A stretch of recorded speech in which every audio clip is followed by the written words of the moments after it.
Olá, que a paz do Senhor Jesus esteja com todos. O título do sermão que hoje traremos é Entre a Ciência e a Fé. E o texto bíblico para nossa reflexão se encontra em São João, capítulo 5, do verso 1 ao 9. Assim lemos: Passadas essas coisas, havia uma festa dos judeus, e Jesus subiu para Jerusalém. Ora, existe ali, junto à porta das ovelhas, um tanque chamado em hebraico Betesda, o qual tem 5 pavilhões. Neles jaziam a multidão de enfermos, cegos, coxos, paralíticos, esperando que se movesse a água, porquanto um anjo descia em certo tempo agitando-a. E o primeiro que entrasse no tanque, uma vez agitada a água, sarava de qualquer doença que tivesse. Estava ali um homem enfermo, havia 38 anos. Jesus, vendo-o deitado e sabendo que estava assim há muito tempo, perguntou-lhe: Queres ser curado? Respondeu-lhe o enfermo: Senhor, não tenho ninguém que me ponha no tanque quando a água é agitada. Pois enquanto eu vou, desce outro antes de mim. Então Jesus lhe disse: Levanta-te, toma o teu leito e anda. E imediatamente o homem se viu curado, e tomando o leito, pôs-se a andar, e aquele dia era sábado. Jerusalém estava repleto de pessoas. Era uma ocasião de festa, muito provavelmente a festa da Páscoa. Na tradição judaica, o templo era o melhor lugar para se fazer festas, para se comemorar, porque muitas dessas festas tradicionais estavam ligadas à bênção de Deus. Aqui vemos que muitas pessoas estavam indo para Jerusalém. Nós sabemos, pela narrativa histórica, que Jerusalém acabou se tornando uma espécie de capital do mundo, capital comercial do mundo. Existiam rotas diversas de diversos países, tanto do norte da África, do Oriente como da Europa, que passavam por Jerusalém. Era uma espécie de entreposto comercial muito importante. E a cidade ficava sempre repleta de pessoas vindo dessas regiões. Não só judeus, mas pessoas de diversas origens passavam por ali e também comemoravam, participavam da festa porque era tradicional. O historiador Flávio José chegou a afirmar que mais de 2 milhões de pessoas passavam por Jerusalém anualmente, peregrinos vindo de muitas regiões. E esses peregrinos, ao entrarem em Jerusalém para participar no templo, das festividades, se lavavam nos tanques públicos que existiam próximos ao templo.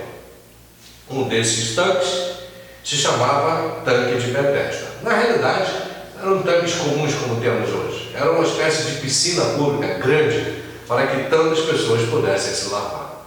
Esse, da história que está sendo descrito, o Tanque de Betesda, ele, como a Bíblia diz, ele tinha 5 pavilhões, 5 alpendres. De acordo com o arqueólogo e historiador adventista Rodrigo Silva, eram 2 piscinas acopladas, vamos dizer assim, anexadas, uma na parte mais superior, outra na parte mais inferior, dividida ao meio por um desses pavilhões. A história do tanque é interessante porque remonta até o tempo do rei Salomão. E é dito que originalmente esse tanque era destinado mais para lavar as ovelhas. Existia uma porta pequena, as ovelhas eram colocadas por ali e passavam por uma espécie de lavagem para se purificar, para serem oferecidas no templo, que elas vinham de muitas regiões trazidas para a oferta no templo. Mas com tantas coisas que aconteceram no local, guerras, destruição, reconstrução, muitos povos dominaram aquele lugar, acabou que elas foram, aquele lugar foi ampliado, remodelado, reconstruído, reformado, e até que tínhamos o Tanque de Betesda. O interessante é que a Bíblia, se você olhar na sua Bíblia, o verso 4, ele vem entre colchetes. Algumas nem trazem essa citação. Diz o seguinte: esperando que se movesse a água, porquanto um anjo descia em certo tempo agitando-a. E o primeiro que entrava no tanque, uma vez agitada a água, sarava de qualquer doença que tivesse. Alguns teólogos dizem que os escribas, para esclarecer algum fato social lá no passado, foram colocando como nota de rodapé, até que aqueles que foram copiando a Bíblia, copiando as Escrituras, acabaram incluindo no texto bíblico como uma referência, e entre colchetes, porque não fazia parte do texto original, mas seria importante, relevante, para explicar um fato social. A nossa ideia hoje aqui é destacarmos algumas partes desse texto para pensarmos juntos, refletirmos e aprendermos o que Deus pode nos ensinar através da sua palavra. A primeira coisa que poderíamos iniciar perguntando: por que será que tanta gente, tantas pessoas doentes e desvalidas acreditavam numa besteira dessa? Uma crendice. Tantas pessoas que iam para ali. A Bíblia fala que uma multidão de enfermos, cegos, coxos, paralíticos. O que aquele lugar tinha de especial? A cidade de Jerusalém era uma cidade cosmopolita, vamos dizer assim. Nela moravam e transitavam, como já havia dito, pessoas de diversas origens e, por conta disso, diversas crenças, diversas tradições. Muitas pessoas pagãs passavam por ali e moravam por ali, trabalhavam por ali. E com eles também vieram os seus deuses, os seus cultos, os seus rituais pagãos, que se estenderam, acabaram se estendendo pela cidade. A despeito de todo o rigor dos fariseus e dos sacerdotes, eles faziam como que vista grossa para algumas dessas manifestações. Inclusive porque os romanos também tinham suas tradições religiosas, os seus deuses. Eles cultuavam principalmente um deus chamado Asclépio, ou Esculápio. Esse era um deus famoso, originário da mitologia grega.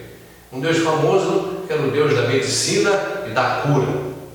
Por conta disso, na região do norte da África, parte do Oriente e também da Europa, existiam muitos templos dedicados a esse deus, deus da medicina, Esculápio, ou Asclépio.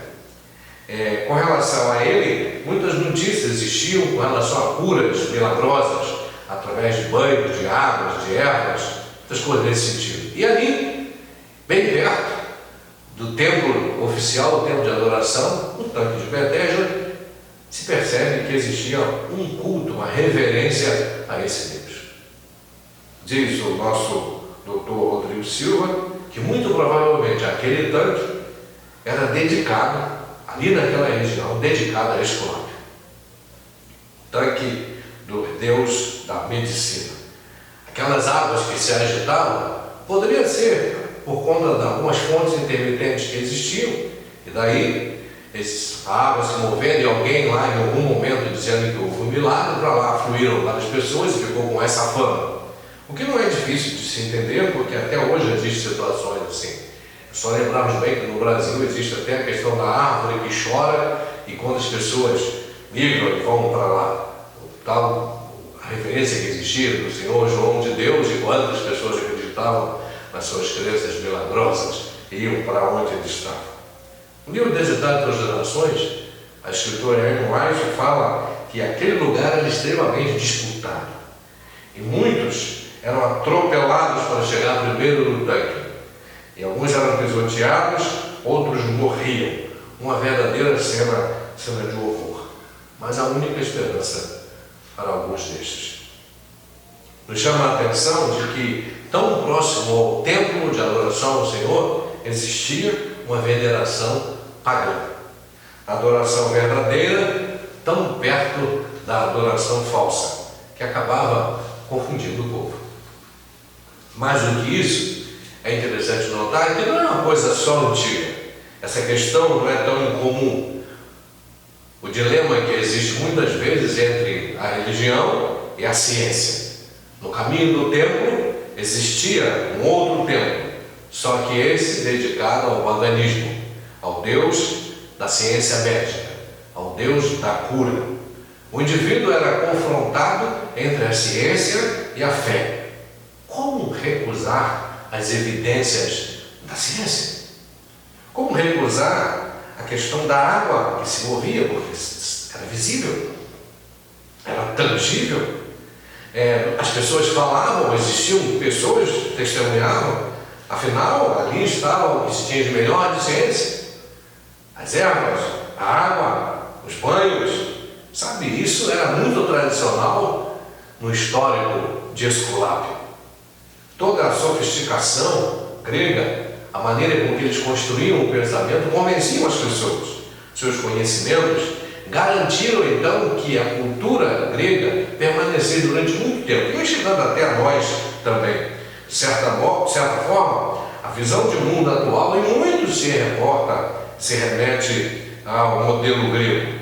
A maneira com que explicavam os fatos, e explicamos hoje, a lógica do entendimento da natureza, o conhecimento filosófico, a presença da questão da valorização dos sábios renomados, a boa argumentação, a retórica, a pluralidade da cultura, o relativismo, tanta coisa. Hoje se apresenta numa nova roupagem, mais, quem sabe, moderna, mais tecnológica, mas o estilo dos pensamentos e a argumentação é muito similar. O que podemos perceber é que, ao longo do tempo, não se pode negar a contribuição da ciência. E eu não estou aqui hoje para descaracterizar ou desfazer ou menosprezar o que a ciência trouxe de bem para a humanidade. Pelo contrário, muitos dos seus conhecimentos chegam até nós trazendo muita coisa boa. Eu mesmo, ao argumentar aqui e trazer para vocês este sermão, estou usando algumas referências científicas. Também podemos ver que a própria ciência foi beber na fonte da Bíblia, da Palavra do Senhor, usando algumas de suas orientações, alguns de seus escritos e escritores, para traçar algumas de suas teorias. Por exemplo, a administração, o sanitarismo, o direito, a própria medicina, a psicologia, a história, e por aí vai. São muitos os pontos convergentes no que diz respeito à religião e à fé, a ciência e a religião. Agora, o que a gente precisa entender, e o que a gente pode realmente confirmar, é que quando nós estamos falando de situações que são certas, componentes que envolvem certeza, a ciência e a religião facilmente caminham juntos. São como os parceiros quando existe esse componente da certeza. Quando entra a questão da incerteza, a coisa muda um pouco. O contexto incerto traz muitas vezes comportamentos e atitudes aos seres humanos complicados, irracionais, imprevisíveis. Quando não existe uma resposta, quando não existe a certeza, quando existe o risco, a ameaça, a insegurança, a morte, as coisas se tornam irracionais, as coisas mudam, o comportamento humano muda. Quando entra a incerteza, o medo, o pânico, a insegurança, entra no campo os nossos mecanismos de defesa. E para nos defender, nós acabamos optando por tudo aquilo que é mais pragmático, que é mais concreto, que atende geralmente aos nossos sentidos, ao que tocamos, ao que vemos, ao que ouvimos. Se eu posso pegar, se eu posso confirmar, saber se com outras pessoas deu certo também, e com isso a pressão da escolha, a maneira da escolha no tempo de incerteza nos leva geralmente para optar por Esculápio. As suas águas milagrosas, as suas evidências, a sua concretude. Entramos então na cena seguinte. No caminho para o templo está Jesus. Ele também vai para a festa. Ele também vai participar da adoração. Mas alguma coisa acontece que ele sai da sua rota e caminha em direção ao tanque de Betesda, mesmo sendo um lugar de idolatria. A sensibilidade de Jesus pelos oprimidos é algo maravilhoso, que em todos os relatos bíblicos nos chama muita atenção. Ali tantas pessoas doentes, tantas pessoas desvalidas, uma cena de horror. Ele vê uma situação de um homem, uma situação horrível. O coração dele se enche de compaixão. Alguém cujo coração oscila entre a verdade e a mentira, entre a crença e a crendice. A escritora Ellen White diz que a rotina na vida do paralítico era cercada de ou estar lá esperando alguma coisa acontecer, ou algumas vezes medicando, e aí então alguns de seus amigos ou pessoas caridosas o pegavam e levavam para o tanque para ficar nos degraus esperando alguma coisa acontecer. Essa é a sua rotina. Algumas pessoas levavam ele para lá na época que imaginavam que poderia acontecer da água se mover, quem sabe ele chegar à condição de curar. Mas ele estava lá sozinho, abandonado. E na condição dele, nada aconteceria. Estava no lugar errado. Nada poderia acontecer ali, naquele lugar. O desejo sincero de libertação estava no seu coração, mas não seria ali o melhor lugar. Jesus então se aproximou, diz assim a narrativa bíblica. Jesus, vendo-o deitado e sabendo que estava assim há muito tempo, perguntou-lhe: queres ser curado? Respondeu-lhe o enfermo: Senhor, não tenho ninguém que me ponha no tanque quando a água é agitada, pois enquanto eu vou, desce outro antes de mim. Então lhe disse Jesus: levanta-te, toma o teu leito e anda.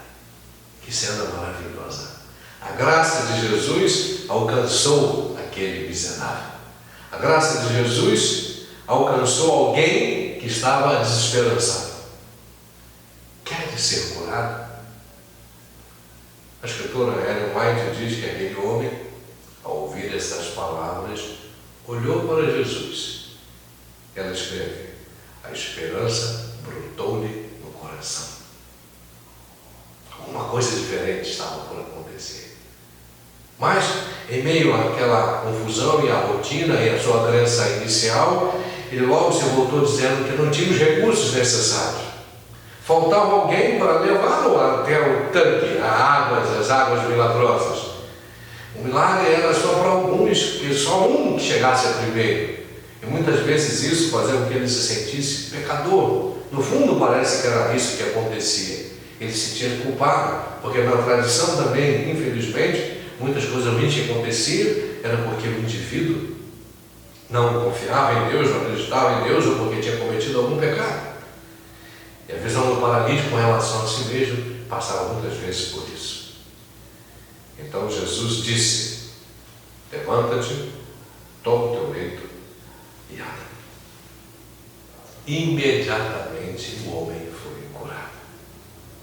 Diferente do milagre que Jesus mandou aquele outro homem que estava a se erguer, se lavar no tanque de Siloé, o outro tanque, dali Jesus não falou nada com relação àquelas águas. Jesus não se valeu de nada daquele lugar vinculado à idolatria.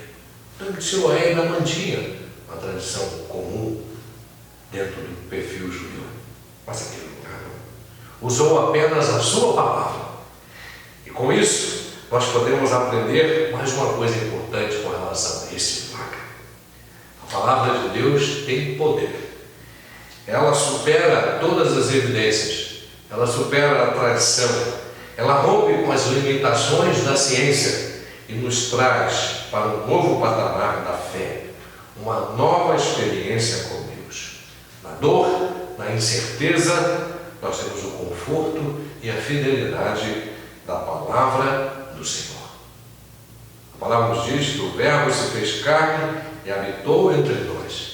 Jesus é a palavra viva que desceu para estar entre nós. Jesus é o especialista no campo da incerteza, da insegurança, onde há dúvida, onde há limitação, desconfiança, desesperança. O Salvador entra com o seu poder maravilhoso e com a sua palavra e transforma tudo. Para muitos, crer dessa maneira é algo infantil, é algo de ignorantes, é beatice, é loucura. Mas São Paulo nos diz que a sabedoria de Deus, comparada a este mundo, é loucura. Muitos não compreendem. A palavra é loucura, mas a palavra tem poder. Jesus realizou vários milagres somente através da sua palavra. Ela é suficiente para nós hoje. A palavra é a própria presença de Cristo em nosso meio. É a sua revelação. Ela está disponível para nós hoje.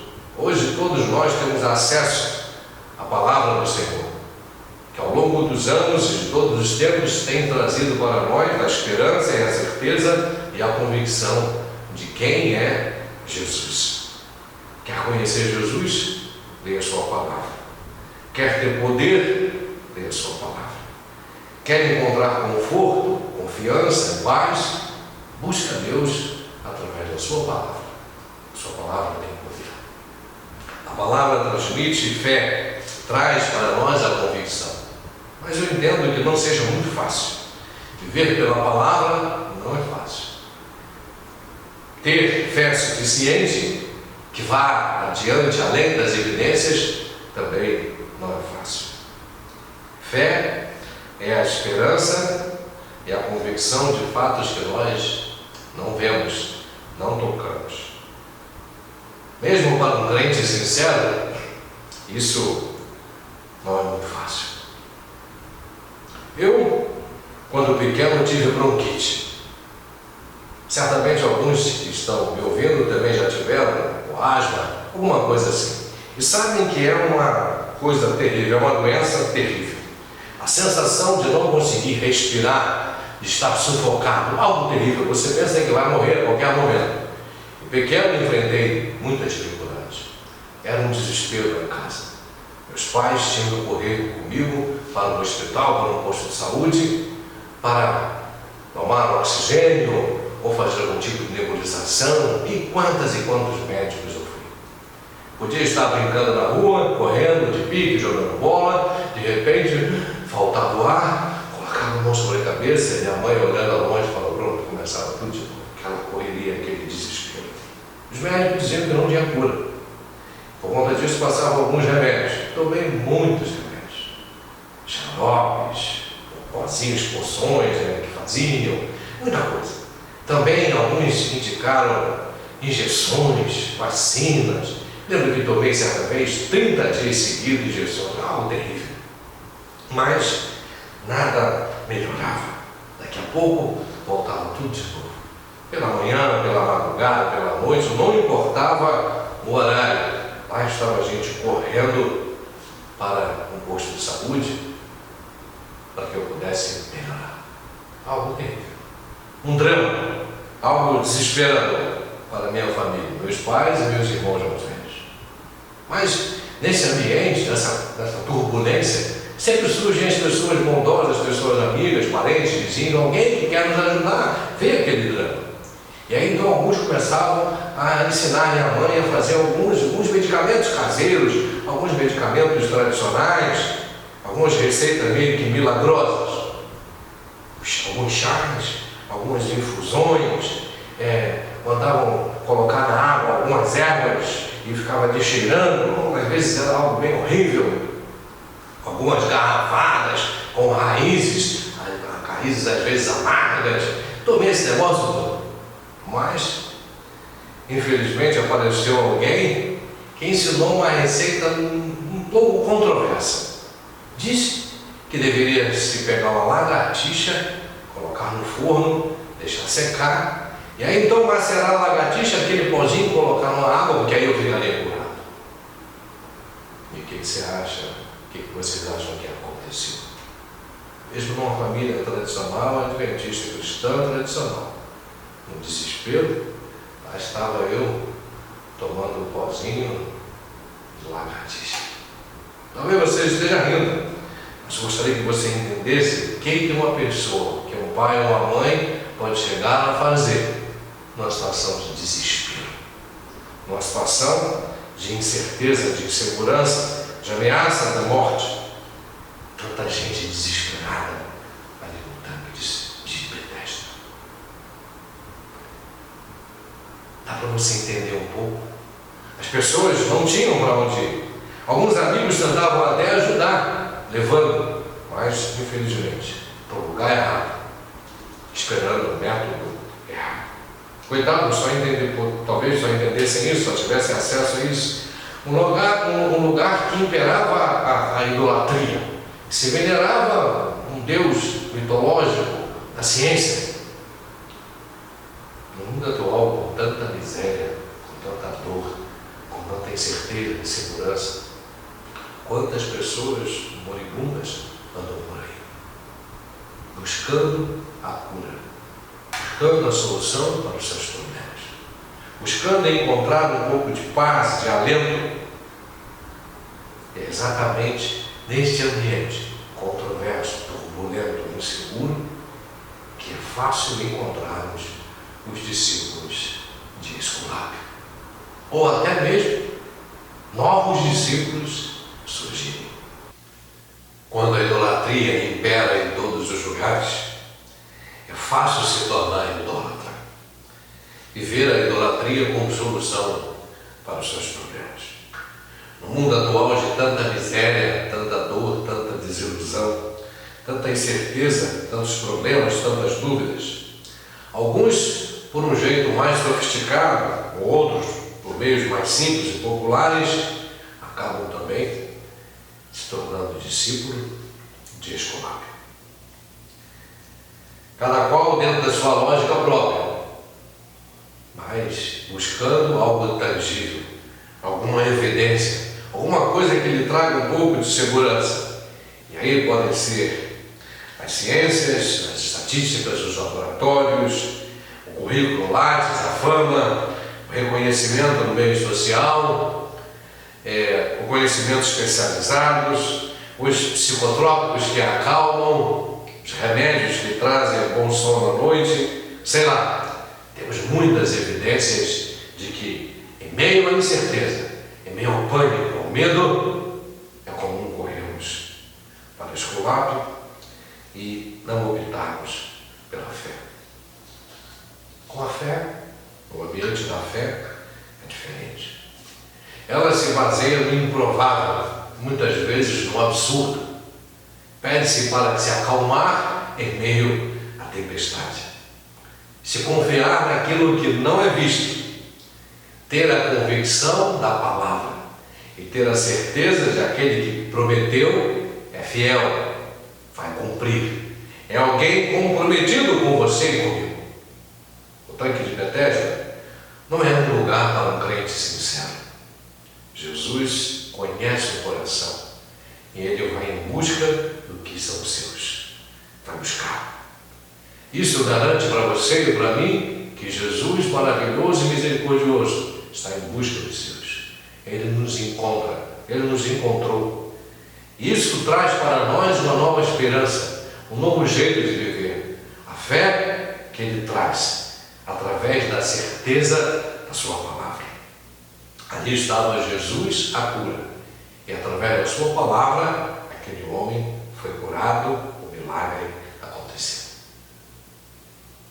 O paralítico, ao se abaixar para pegar a sua cama, perdeu Jesus de vista no meio daquela multidão. A última parte do sermão quero destacar, o verso 14. Lemos. Mais tarde, Jesus o encontrou no templo e lhe disse: olha, que já estás curado. Não peques mais, para que não te suceda coisa pior. Feliz, curado, confirmando a sua fé, aquele homem foi ao templo, ao lugar apropriado, para agradecer a Deus, para oferecer a sua oferta. Estava feliz pela bênção. Levou a sua oferta ao lugar correto. Na festa da libertação, ele encontrou o libertador.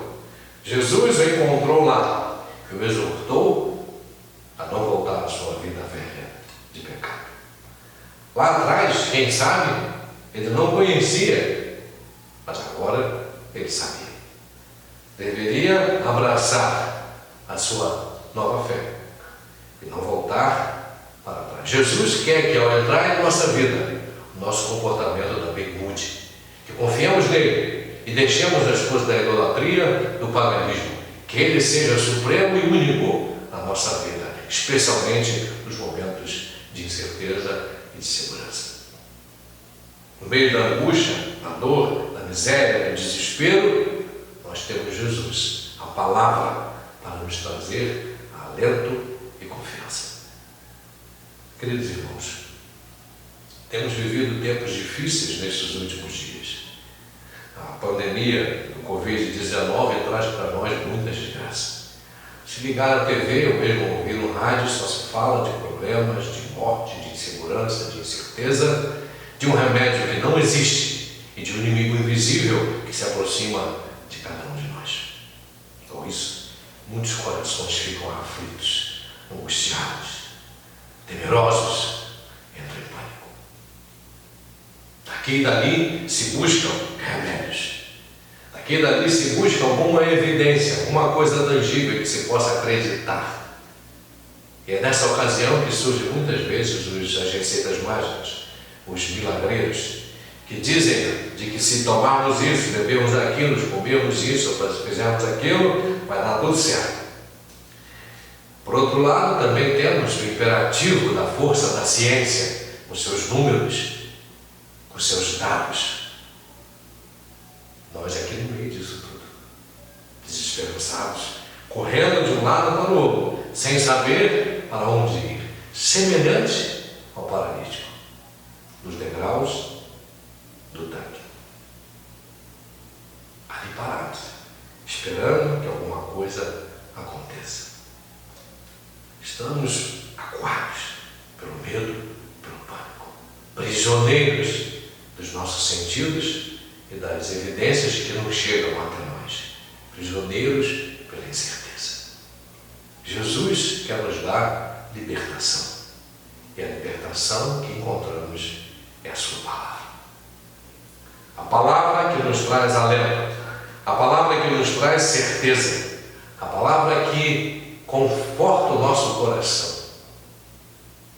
Entre o templo do Senhor, a adoração verdadeira, existia no caminho um templo, a adoração pagã.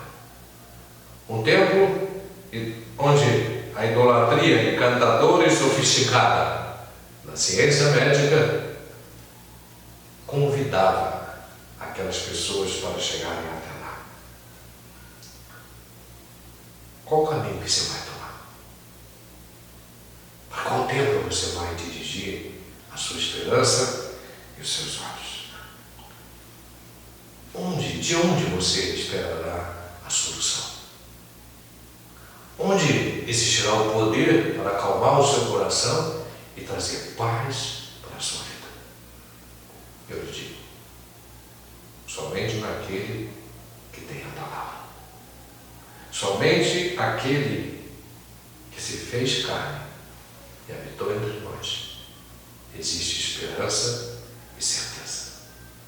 Jesus, através da sua palavra, oferece para nós a certeza, a tranquilidade, a paz, o conforto, a esperança.